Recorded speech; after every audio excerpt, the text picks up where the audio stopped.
Bem, galera, então aqui, ó, vamos lá. Boa tarde pra quem não falei boa tarde. Estou gravando, daqui a pouco eu coloco esse vídeo lá na plataforma e também no YouTube.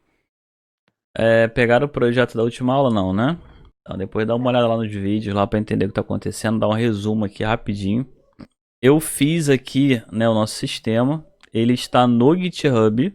Então, para você pegar ele, você tem que abrir o GitHub, né? Como é que você faz? Você vai lá e você coloca lá o Fabiano Moreira.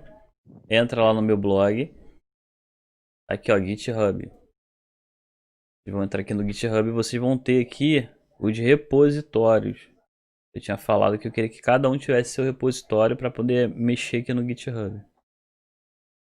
Então aqui entrando nos meus repositórios, você vai ter aqui o PHP School, que é o que eu estou trabalhando aqui. Na nossa última aula a gente começou a fazer o PHP School. Eu estou colocando ele no GitHub. Eu acho que eu coloquei aqui, né, 14 dias atrás, tudo isso? Não, tá faltando. Deixa eu subir então aqui o código. Então vai ser um sistema de uma escola? Eu estou fazendo um sistema da escola para servir de referência para vocês, tá? O que eu fizer aqui, vocês vão fazer no projeto de Tá. vocês. Tá Então, tudo no vídeo, né, professor? Depois é só olhar lá. Hã? Tá tudo no vídeo gravadinho, depois é só olhar Tá. lá se tiver alguma dúvida, né? Tá tudo lá gravado, lá tudo que eu tô gravando, tô colocando na plataforma lá, tanto na aula de banco de dados quanto na aula de PHP, porque agora as matérias vão começar a se misturar, né? A partir da aula de hoje, da semana que vem, se eu não me engano, já começa a misturar porque eu já Oh, vou começar beleza, a vamos fazer a ter parte de CRUD. banco de dados. Oi? Vamos ter CRUD. Vai ter o CRUD. Para ter uma ideia, no último vídeo eu comecei a fazer a parte de script, tá? Eu vou deixar aqui no DAW e eu vou explicar esse DAW de novo aí pra galera que não viu o vídeo, pode ficar tranquilo. Que na verdade é só um jargão que a gente usa para declarar um objeto que acessa o banco de dados. Por isso que é Data Access Object. É um objeto que vai teoricamente acessar o banco de dados. Aqui eu coloquei o arquivo de script, isso é, todos os comandos que eu usei para montar o banco de dados no nosso sistema de banco de dados, eu vou colocar nesse arquivo. Então, os comandos para criar tabela, para fazer consulta, para fazer inserção, para fazer remoção, todos os comandos que eu usei vão estar aqui uma cópia. Eu aconselho a vocês nos projetos que vocês forem fazer, seguir dessa forma. Por quê? Porque essa cópia que a gente está tendo aqui do banco de dados é como se fosse um diagrama. Então, quando o programador olha para essa cópia, né, ele sabe literalmente o que está acontecendo no banco de dados. É basicamente olhar para o diagrama em forma de texto. Tá? Então, você tem duas formas de poder passar o diagrama para a pessoa. Né? Ou você passa o script do código do banco, como esse que eu estou criando, ou você passa aquele diagrama que é feito no início. Né? Que é ele, na verdade, o diagrama que gera esse código que está aqui na tela. Mas eu vou explicar tudo isso aí, vou dar uma revisão aqui rapidinho, tá, galera? Bem, esse código aqui, ele está indo para o GitHub. Para acionar o GitHub, a gente vai usar o terminal, tá? Eu tinha explicado alguns comandos, já passei vídeo, já falei para vocês verem o vídeo lá. Cria conta no GitHub e começa ali a ter uma frequência de uso no GitHub. Nesse caso aqui, eu vou subir esse projeto lá para o GitHub porque eu atualizei ele na última aula e não te subi ainda. Então vou ter que colocar o comando git add ponto para ele adicionar os arquivos novos. Geralmente são os arquivos que estão aqui em verde, tá? Ele vai criar uma marcação nesses arquivos.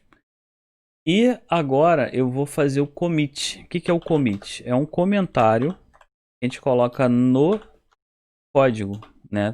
Commit-m, que é uma mensagem, aonde eu posso estar colocando aqui, ó, por exemplo, aula, não sei qual é essa aula, não sei se é a sétima ou oitava. Deixa eu ver, não tem. Vou botar aqui, botar aqui código script, script SQL. Aí ele vai fazer o que? Ele vai pegar todas as mudanças que eu fiz e vai colocar nessa marcação. Por que isso? Porque se eu der um problema de eu apagar um arquivo ou fizer alguma besteira, eu já tenho uma marcação de referência que eu posso voltar no tempo. Né? Eu posso voltar para essa marcação e restaurar o meu código. Agora eu vou mandar isso para o GitHub. Git push origin. Toda vez que a gente fala de origin, a gente está falando sobre o GitHub. E aqui você coloca o nome do item que você quer mandar lá para o GitHub. Vou mandar para o master. O master é a linha principal do GitHub, é a linha que aparece aqui, ó. Então o que vai acontecer? Se eu atualizar aqui a página, já vai aparecer aqui, ó, o DAO com os scripts. Então aonde tem esses scripts aqui, que é o meu commit, eu consigo ver o que foi mudado no meu código. Então se eu clicar aqui nele, ele traz para mim tudo que foi alterado, né? Aqui é o que foi inserido, aqui o antigo no meu projeto, tá vendo? Basicamente eu fiz só a validação, está no vídeo lá, criei o formulário e a validação. Eu acho que o último vídeo que vocês viram eu estava começando a criar o formulário, e aqui eu já terminei. Bem, então lá no GitHub, se você entrar agora lá, já vai estar atualizado o projeto, vocês podem estar baixando em casa. Para você baixar em casa, você tem duas formas. Ou você clona o projeto, ou você faz o download do projeto. Então aqui, ó, nesse code que aparece aqui no repositório, você tem a opção de pegar a URL para fazer o clone ou fazer o download do projeto aqui com o zip. O mais indicado é que você faça um clone do projeto. Por quê? Porque quando você clona, você traz toda a configuração do GitHub para o teu projeto. Então significa que o Origin está configurado. Se eu não clonar, se eu colocar só o download, eu vou pegar o projeto sem a referência do Origin. Isso é, eu não consigo mandar a alteração para o GitHub. Eu teria que colocar essa configuração da origem, tá? Para clonar, você copia a URL, você vem aqui no terminal e você coloca o comando git clone com a URL do teu GitHub. Então, feito isso, você vai tirar uma cópia daquele projeto que estava lá na internet para o teu computador, para a pasta que você está trabalhando. Aqui no caso de vocês seria a pasta ali do Champ, né, do htdocs, para você poder rodar esse projeto ali. Só que só clonando não garante que esse projeto vá receber o GitHub. Isso é, se você clonar do meu projeto, ele vai estar apontando sempre para o meu projeto. Então, quando você der o comando de push, de mandar, enviar, ele vai mandar isso aqui para o meu repositório. Vocês não têm acesso ao meu repositório, né? Vocês não fazem parte da minha equipe. Aí o que vai acontecer? Ele vai falar que você não tem acesso. Apareceu uma mensagem bem grande de que não tem acesso. Para você mudar para o seu repositório, você tem que dar dois comandos. Git remote remove origin. Para remover a origem, eu não vou fazer isso aqui, tá? E para adicionar a nova origem, git remote add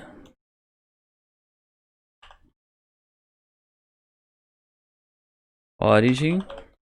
E aí você cola a URL do novo endereço, tá, galera? Então, se você clonar o meu projeto e quiser apontar para o seu repositório, tem que remover o meu remoto e adicionar um novo remoto apontando para a URL do teu repositório. Feito isso, aí você pode dar o add, pode dar o commit, dar o push, que ele vai aceitar os novos arquivos. Se você não fizer isso, vai dar problema. Sugiro vocês verem o vídeo do Git de novo, ver lá os vídeos iniciais do PHP, que a gente começou a criar o projeto. Lá tem lá a explicação mais detalhada como é que você faz isso daqui. Se você achou muito complicado, cria o repositório, cria lá o Git e pega os arquivos, copia e cola na pasta nova, na pasta do projeto. Também funciona e também dá certo. Bem, vamos lá então. O que eu fiz aqui?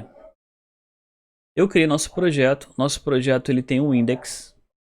O index, o papel dele vai ser carregar as páginas do PHP, né, do nosso site. Então aqui eu tenho basicamente o nosso header com o início do código, né, que é o doctype. E no final tem o nosso footer, na verdade nem o footer, tem aqui o nosso script de JavaScript do Bootstrap. E no meio, né, do meu código aqui eu tenho um PHP, onde esse PHP ele vai usar o comando include para incluir as páginas conforme eu acho necessário. Então ele incluiu aqui a página do header, a página do navbar e a página do footer aqui embaixo. E estão na pasta de page. Por que isso, galera? Porque eu estou trabalhando em cima do MVC. O que é o MVC? É o modelo controle visão. Aonde você tem o modelo que são as classes, né, de objetos que a gente trabalha, no caso aqui a classe aluno. Nós temos o controller, que é o item que vai controlar o fluxo de dados do nosso sistema. E nós temos também a visão, que seria o que vai ser mostrado para o usuário. A visão aqui eu estou chamando de pages. Poderia se chamar de view também, não estaria errado isso. Mas é mais comum hoje em dia você chamar de pages, porque são páginas, né, que você está colocando ali dentro do index, né, que você está recarregando ali no index. Então aqui ele vai fazer o seguinte, ó, ele vai criar uma variável p, onde essa variável p vai receber a página de início, então ela vai receber a home, e tem só aquela página inicial, né, falando lá os dados do colégio, né, o endereço, as coisas assim. É um HTML básico. E na sequência ele faz uma verificação, ele faz um if, verificando se o $get não está vazio. Nós falamos sobre o $get um pouquinho antes de entrar de recesso. Eu acho que vocês esqueceram. O $get e o $push são variáveis chamadas de globais, né? Variáveis que estão ligadas ao envio de dados para o servidor. Nesse caso aqui eu estou checando se essa variável $get ela possui algum dado que foi enviado. Se ela possui alguma informação, se ela não está vazia, por isso essa exclamação aqui da frente, né? Aí sim ele faz a inserção da nova página. Agora, se ela está vazia, ele vem aqui para baixo e faz a inclusão. Isso aí ele inclui o P, que seria a página do home. Então, quando eu rodo o meu código, a página carregada, a primeira vai ser o home, sempre. Quando eu clico nos atalhos, eu passo por parâmetro. Eu tenho que ver aqui o nav, eu tenho que abrir o nav aqui no page, que é a nossa barra de navegação. Quando eu clico nos atalhos aqui, por exemplo, o cadastro aqui, ó, eu tenho um parâmetro P. Esse parâmetro P aqui, ele é o que vai ser carregado pelo $get. Então P vale cadastro. O que vai acontecer na hora que eu clicar no link? Ele abre um index. Cadê o index? Ele abre o index e verifica. Se o P for igual a cadastro, estou usando aqui o switch, né? Se no caso do P, né, ser igual a cadastro, ele vai falar que o P recebe o arquivo do formulário do usuário. Então aqui eu vou estar colocando todos os links que são relevantes para o meu sistema funcionar e devem ser carregados dentro do nosso index.php. Então quando ele clicar no cadastro, eu vim para cá, daqui a pouco eu vou fazer o login também, vou ter que criar um outro caso aqui para o login. E ele atualiza aqui o meu P e sai aqui do sistema. Se no caso, né, alguém passar algum parâmetro errado ou equivocado, ele não executa o caso, né? O caso não é cadastro, não é nada. Ele vai usar o default, o padrão, que seria o home. Isso aí ele volta para o home. Então, se alguém tentar passar um parâmetro P por acidente ou errado, ele vai voltar para o início, né? Ele sempre volta para o início. Tá, galera? Isso aqui seria o básico de rotas que a gente chama no PHP. Claro que isso aqui é bem assim, bem arcaico. Hoje tem formas mais evoluídas de fazer isso daqui, até formas já prontas. Mas eu espero que vocês tentem entender como é que funciona isso daqui para entender principalmente a variável global $get, que é passagem por referência. Eu vou rodar aqui meu código agora. Eu não estou usando o Champ, eu estou usando o Docker. Então tem que startar meu servidor por aqui, ó. Startar PHP por aqui. E eu tinha feito uma alteração aqui no meu projeto que talvez funcione de vocês. O que acontece? O VS Code, ele tem o debug. Não sei se vocês sabem o que é o debug, né? O verificador de erro. Quando você aperta F5, ele cria esse arquivo aqui, o launch. Esse arquivo launch você pode estar configurando, escolhendo como é que você quer que inicie a aplicação para ser debugada. Eu escolhi o Chrome, então o que acontece? Quando eu apertar o F5, ele vai abrir o Chrome e vai apontar para a URL aonde está o meu index. Eu coloquei a URL aqui, aquela mesma URL que aparece lá em cima no navegador quando eu abro lá, né, o localhost. Então aqui localhost, a pasta onde ele está é o arquivo index. Então se eu apertar F5 agora, vai aparecer aqui o debug e ele vai abrir o meu Chrome com o site já funcionando, tá? Só daria erro se o site não tivesse, né, o servidor não estivesse rodando. Tá aqui, abriu aqui o localhost com a página certa. Então vocês podem estar configurando o prédio de vocês dessa forma. Você vai lá ver qual o endereço que corresponde ao localhost dele e coloca lá dentro do debug. E aquele arquivo é criado quando você aperta o F5. Quando você aperta o F5, ele pergunta, quer debugar de que forma? Pelo Chrome, pelo Mozilla, né, pelo Internet Explorer. Aí você escolhe lá, eu escolhi o Chrome. E ele apareceu o arquivo ali para você poder colocar ali o localhost do teu arquivo. Bem, então como eu falei antes, se eu clicar aqui no cadastro, você vai perceber que aqui existe o $P. Se eu clicar no início, como não existe, ele volta aqui para o home que só tem só um H2 com a página de início. O entrar não tem nada ainda, só tem o cadastro. Aí o que eu fiz nas últimas aulas? Bem, eu fiz aqui o nosso sistema de cadastro, não está cadastrando, eu só fiz a validação, aonde você vai colocar o nome, você vai colocar o e-mail, você vai colocar o telefone, vai colocar a senha e vai pedir para enviar. Quando você pedir para enviar, ele vai fazer duas coisas. Primeiro, ele está mostrando o conteúdo do aluno, do objeto aluno, está aqui em cima, isso aqui eu vou tirar.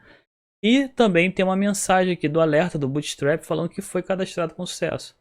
Se por algum motivo, né, você fizer um cadastro errado, ele vai mostrar o alerta aqui com erro. Então, nas nossas últimas aulas, eu criei isso aqui. Eu criei um arquivo para poder mostrar esses erros aqui, né? Como é que funciona esses erros aí. Foi até o último vídeo sobre tratamento de erros. Vamos lá, vamos entender como é que funciona isso. Abri aqui os arquivos. Então, quando eu clico no cadastro, ele abre o Form User. O Form User vai ter basicamente só o HTML. Você pode reparar que aqui eu estou usando um require. Esse require aqui ele vai fazer o que, galera? O require ele vai chamar um arquivo que é requerido. Nesse caso aqui só vai chamar uma vez por causa do once. Então quando eu chamo, por exemplo, alguma função do aluno controller, esse arquivo aqui vai ser importado. Se eu não chamar nada, esse arquivo aqui não vai ser importado, não vai ser inserido. Isso facilita e aumenta a velocidade do meu projeto. O sistema fica mais rápido. Por que isso? Porque a primeira vez que eu rodar esse código aqui, eu não vou precisar do controle. Eu só vou precisar desse controle na segunda vez que eu rodar. Tá? Quando eu clicar no botão de enviar, né? De salvar. Então aqui eu tenho as informações, né, do meu aluno, aquele formulário. E esse arquivo aqui ele vai ser carregado antes do formulário. Então se eu abrir aqui o controller aluno, que é o arquivo que vai gerenciar para mim todas as tarefas que o aluno vai fazer, tá? Ou que ele pode fazer, você vai ver aqui que ele está importando o modelo aluno e está importando aquela página com as mensagens, que é essa daqui, ó, message.php, onde eu tenho a função para mostrar o aviso, que é um bootstrap, tem aqui a função para mostrar um erro, que também é um bootstrap. A única diferença dela seria a cor, tá? Aqui é amarelo, aqui é vermelho e aqui é verde. E aqui também tem um alerta, todos eles recebem um texto, que é o texto que aparece lá, lá para o usuário. Então quando eu chamo a mensagem texto, por exemplo, aviso, erro ou alerta, aparece lá o texto na tela. Bem, então aqui no nosso controller, o que eu fiz? Eu fiz aquela mesma verificação, só que agora pelo método post. Qual a diferença do método post para o método get? O método get, ele passa a informação pela URL, fica aqui em cima, visível. O método post, ele passa por variáveis internas, né? A gente chama de variável de ambiente, passa por dentro da requisição. Geralmente você vai usar o método post quando tem senha ou informação privada do usuário. Então, se o método post não está vazio, como assim, Fabiano? Lá também você fez assim. Essa variável post, ela existe desde o momento que você starta o servidor PHP ou Apache. Tá? Ela fica lá vazia.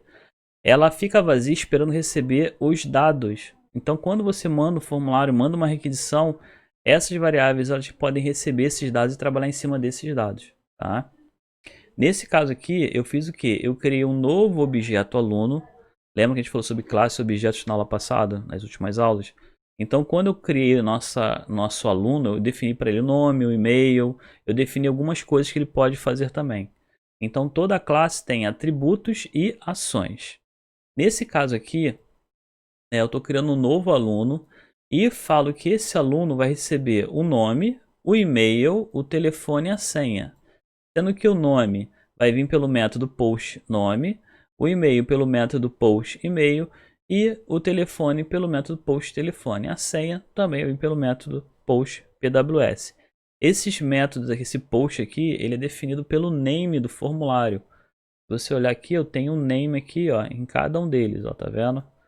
Então o name que eu coloquei aqui, o telefone, PWS, é o name que eu coloco dentro do post. Se eu colocar aqui um item diferente, ele dá erro, falando que não reconheceu a indexação do post, né? Isso aqui na verdade é um vetor e os termos aqui são os index, né? São as posições das informações que eu estou passando.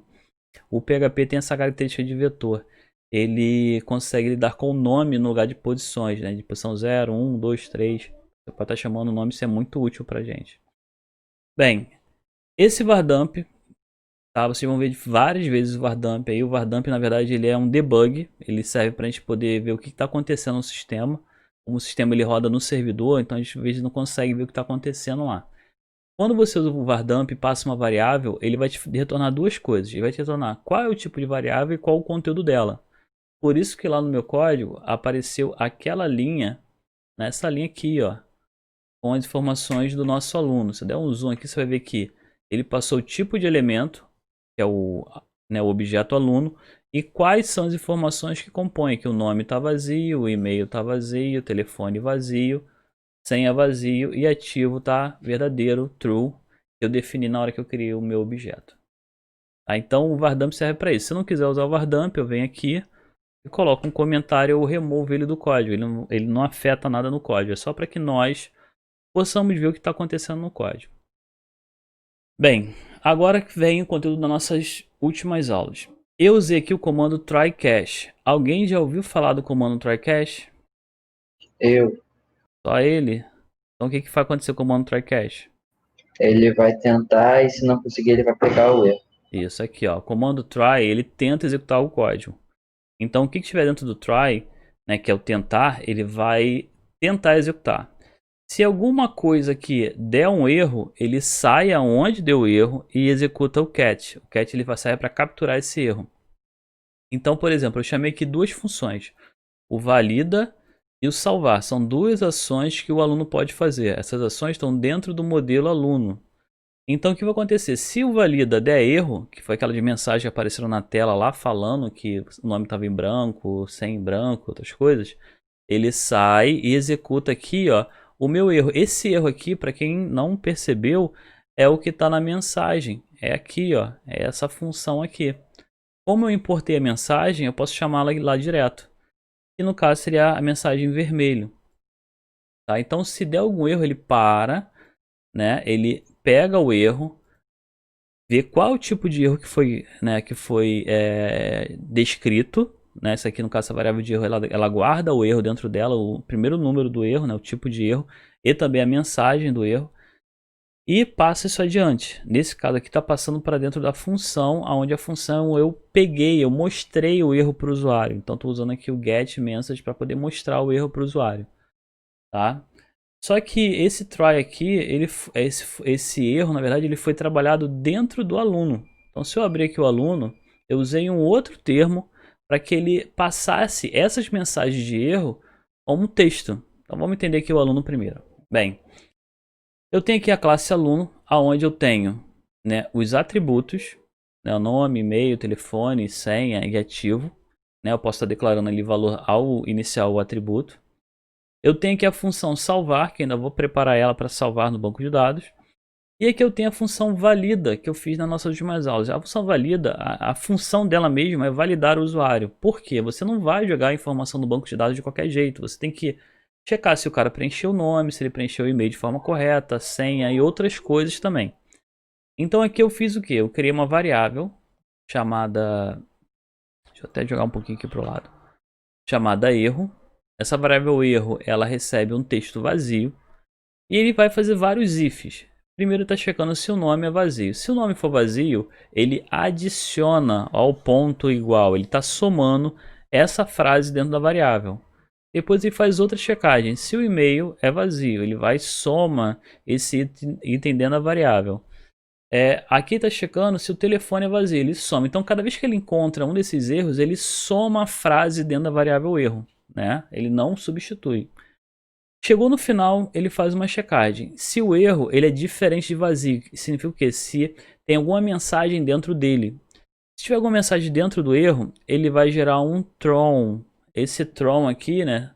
Ele é um erro. Então ele vai dar um erro no sistema. Tá? Ele vai gerar um erro no sistema e esse erro vai ser capturado pelo catch. Nesse caso aqui eu gerei um novo erro, uma nova exception, passando o quê? Passando as mensagens. Então esse erro aqui, ele vai ser capturado por onde? Ele vai ser capturado lá pelo catch. Né? Então essa variável exception aqui, ela vai receber o erro que foi dado lá no aluno. O erro vai ser capturado lá, as mensagens, né? Nome em branco, sem em branco. Vai ser colocado nessa variável de erro e aqui eu posso pegar aquelas mensagens que eu declarei dentro do né, do nosso Tron. Então é muito comum em várias linguagens de programação, Java, JavaScript, PHP, né, você ter essa opção do try catch e também tem a opção do Tron, que é uma forma de você criar um erro, né, um erro controlado, digamos assim, né, você gerar um erro para quando tiver uma condição do tipo catch, né, try catch. Tá, então aqui está criando um novo erro e eu estou passando a mensagem para ele. Eu poderia escrever aqui dentro do parênteses, o usuário não está no padrão válido, mas eu quis ser detalhista ali qual é o erro que ele cometeu. Por que isso, galera? O PHP ele trabalha no lado do servidor. Então, se você ficar tipo validando um campo de cada vez, o cara vai preencher, vai para o servidor e o nome está inválido. Aí volta o nome. Não é assim. Eu poderia ter colocado um tron em cada linha aqui, mas se eu fizesse dessa forma, literalmente ele ia dar um erro, ele ia validar ia dar um erro em cada linha. Então ia aparecer 5 erros ali, só que um de cada vez. Isso ia deixar o usuário nervoso, você ia perder tempo no servidor, ia dar um monte de problema. Então no PHP você tem que pensar no seguinte: a informação não está na máquina do usuário, a informação ela vai para o servidor ser interpretada e volta. Então você tem que literalmente fazer o máximo na máquina do usuário ali e mandar tudo de uma vez só para o servidor para ele poder checar se está válido, né? Porque se fosse JavaScript eu faria diferente esse validar aqui, ia mudar algumas coisas. Coloquei aqui um retorno do false e do true. Esse retorno de false e true aqui é desnecessário no PHP, mas eu deixei como referência para você. Por quê? Porque o PHP, ele tem internamente dele, ele checa as funções. Cada vez que uma função funciona, não tem nenhum erro dentro dela, ele retorna true. Assim que ela é declarada um erro, tem algum erro dentro da função, ela já é automaticamente como false. Então as funções de PHP, elas digamos têm duplo retorno. Ela tem um retorno que você declara pelo return e tem a declaração de execução e não execução, tá? Então algumas linguagens trabalham dessa forma e o PHP é uma delas. Bem, esse aqui foi o resumo do que eu fiz até agora. Eu ainda não comecei a aula.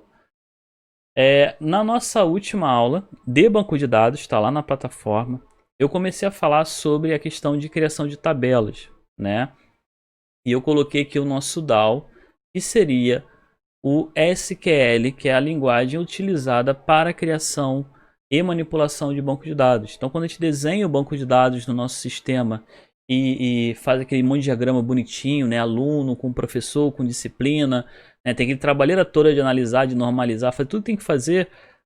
A gente tem que colocar aquele diagrama em prática. Isso é, criar o modelo físico dele. Tá? Então a gente parte do modelo conceitual, modelo lógico, para o modelo físico. Então são 3 estágios da criação do banco de dados. Modelo conceitual, modelo lógico, que são as tabelinhas já aparecendo ali no nosso diagrama, e o modelo físico. Então se você desenhou lá o aluno, né, com nome, e-mail e telefone, é dessa forma que você vai criar o teu sistema. E como é que eu vou usar para criar o meu sistema? O Champ, ele tem um sistema dentro dele, né, que é o MySQL, que na verdade é o MariaDB, tá explicado lá no vídeo. E para você acionar ele, você tem que usar o PHP MyAdmin, ou você pode acionar pelo o prompt de comando. Então, se eu pegar no prompt de comando, vamos clicar aqui, e usar o comando MySQL, vai funcionar. Só que o meu aqui, como eu estou usando Docker, eu teria que ir na pasta do sistema e dar o comando SQL.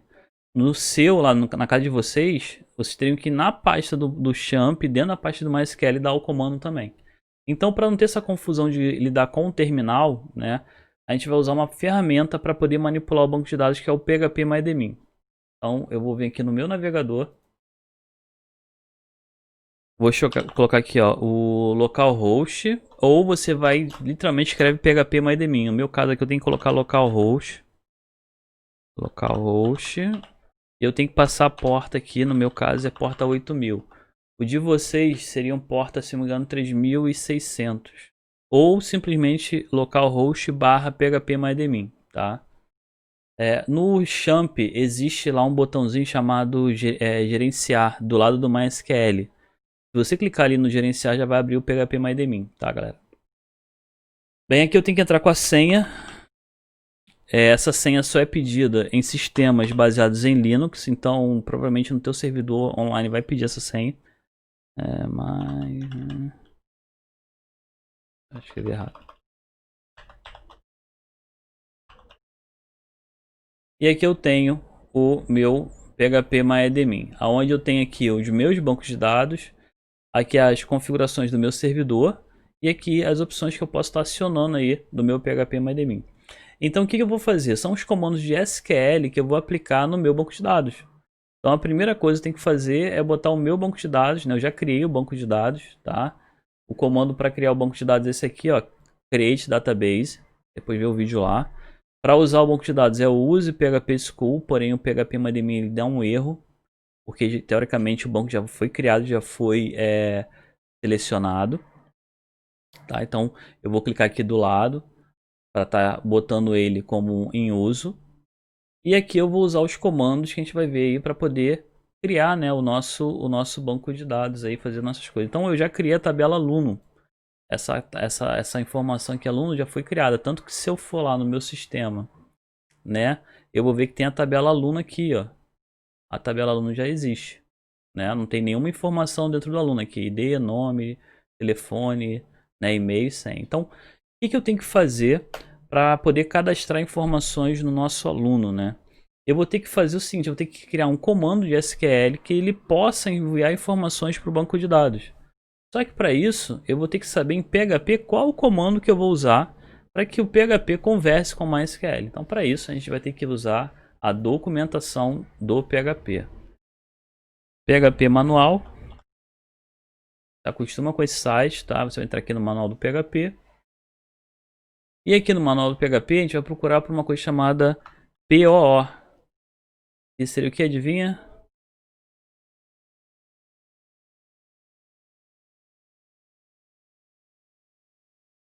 E PDO. Melhor, chama PDO que é melhor.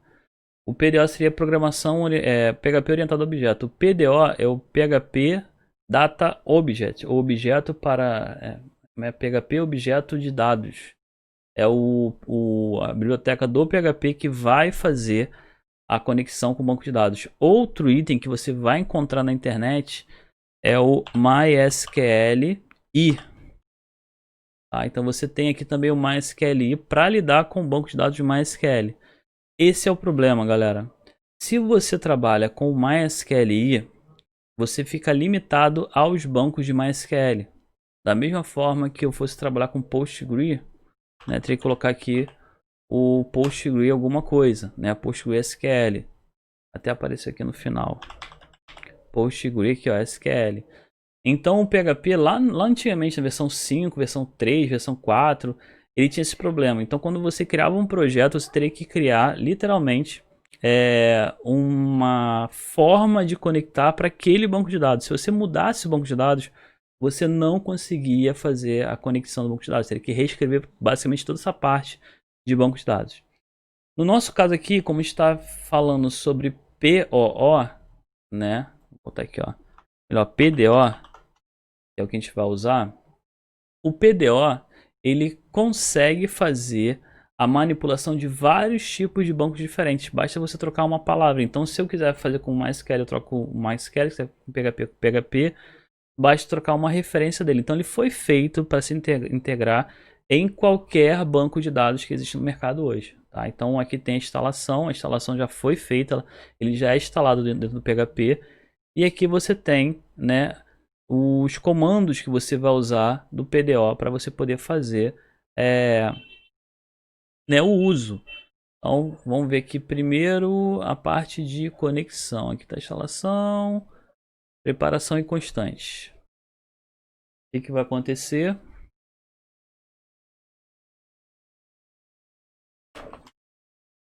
Bagunça, bagunça. O que vai acontecer aqui? Meu mouse está preso no Mario, o Mario está preso no... Bem, aqui eu tenho vários comandos, não é isso que eu quero um exemplo. Seria mais ou menos isso daqui. Eu tenho um exemplo pronto já. Deixa eu ver se eu acho aqui mais um aqui embaixo. Não. Eu pegar aqui o PDO, vamos ver se aqui tem o exemplo que eu quero. Tem, tá aqui, esse aqui, ó. Esse exemplo aqui, ele faz a conexão do banco usando o PDO. Tá meio feio, né? Seria esse aqui também. Eu quero mais simples, eu tinha mais simples no meus guardados. Tá, vamos lá, então o que eu tenho que fazer aqui primeiro? Eu vou ter que criar um arquivo, Tá, vou criar aqui no nosso DAO. Como eu falei, o DAO é uma forma de você chamar referência ao banco de dados. Eu vou criar um arquivo novo aqui chamando conecta. Ou só ou melhor, conecta.php. Então a função desse arquivo conecta.php é conectar no banco de dados. Daí, a gente vai seguir aqui a referência que nós temos aqui no site, né? Tá meio confuso aqui, mas deixa eu pegar o primeiro lá que eu achei mais fácil. Vou pegar esse aqui, ó. Esse aqui. Ele criou uma classe, né? E essa classe ele chamou aqui. Eu vou fazer adaptação. Tá dando erro porque tem que colocar o PHP. Repara que arquivos que tenham somente o PHP não precisa fechar ele no final, tá? Agora, se você começar a misturar HTML com o PHP, você vai ter que fechar. Bem, então aqui tem a classe myPDO, né? myPDO, que no meu caso seria conecta. Ele no caso aqui estende a PDO, essa classe PDO ela já existe no PHP. Esse extend aqui é herança. Está falando que o conecta ele é filho do PDO, tá? Aqui eu tenho uma função construtora que vai receber o arquivo file.in. Esse arquivo aqui para mim é o arquivo chamado de config. É esse arquivo aqui, ó, config.php. Eu posso estar renomeando até para in. Tá com PHP mesmo. Na verdade é só uma extensão. E dentro desse arquivo config aqui, eu vou estar colocando quais informações? As informações do usuário. Essas informações aqui, ó. A informação do meu banco de dados. Então esse arquivo de configuração aqui, ele vai ter, né, as informações do banco de dados. O SQL, a porta que ele vai conectar. Aí para isso eu vou colocar aqui qual o nome que se dá? Meu Deus, que eu esqueci. Define, acho que é define. Aí eu coloco a string e o valor dela. Drive, vírgula, MySQL. Aí eu coloco aqui define. Esse define é o seguinte, galera. Define é uma constante no PHP. O que significa isso? O que é uma constante? Quem lembra? É uma coisa que sempre se repete. Não. Não se repete não, mas é uma coisa que não muda. Enquanto o sistema estiver rodando, essas variáveis aqui não poderão ser alteradas. Na verdade é uma variável como a gente está conhecendo, né, como a gente usa. Só que a variável recebe esse nome porque você pode estar mudando ela no decorrer do processo. Então conforme eu faço aí a alteração, né, do valor, do nome, do e-mail, ela recebe aí o valor novo. Aqui ele tem que colocar entre aspas também. Bem, galera, nosso tempo já acabou. Infelizmente. Essa revisão no início aí. Eu vou terminar esse arquivo aqui agora. Já estou me adiantando. Por quê? Por que eu estou colocando esse arquivo aqui separado com esse devices aqui? Define aqui, na verdade, né? Acho que é define o nome, se não me engano. Foi lá no manual lá que eu sempre esqueço, confundo com define. E tem que colocar o ponto e vírgula no final. Por que eu estou colocando esse arquivo aqui? Porque eu vou chamar essa configuração em alguns lugares. Na verdade, eu vou chamar só no banco de dados. Mas para não ter que ficar procurando naquele monte de arquivos, né? Porque dependendo do sistema eu tenho centenas de arquivos. Então você coloca na parte de configuração. Então esse arquivo de configuração aqui, ele vai guardar a configuração do sistema. Então qualquer coisa que eu queira configurar no sistema, eu vou colocar aqui, né? É claro que eu vou estar mudando essa variável aí na última aula, vou estar conectando e salvando ele no banco de dados na próxima aula. Eu vou só definir aqui.